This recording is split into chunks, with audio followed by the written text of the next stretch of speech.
তোমরা যখন নৈরাশ হয়ে যাবে তো আমি আশার আলো হয়ে তোমাদের মাঝে দাঁড়াবো। ওই মুহাম্মদুর রাসূলুল্লাহ আছেন, যিনি আমাদেরকে গন্তব্যে নিয়ে যাওয়ার জন্য।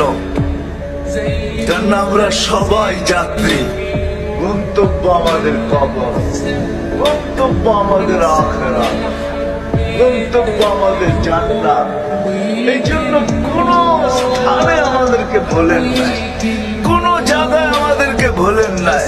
তো আমি আরশ থেকে শুরু করি, কিয়ামতের মাঠে আরশে যে ভোলেন নাই।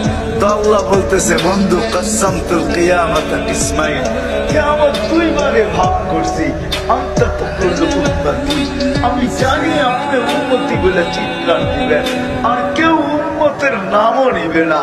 উম্মত তো দূরের কথা, মা বাবার নামও নিবে না, সন্তানের নামও নিবে না, ভাই বোনের নামও নিবে না, উচ্চারণ করবে না।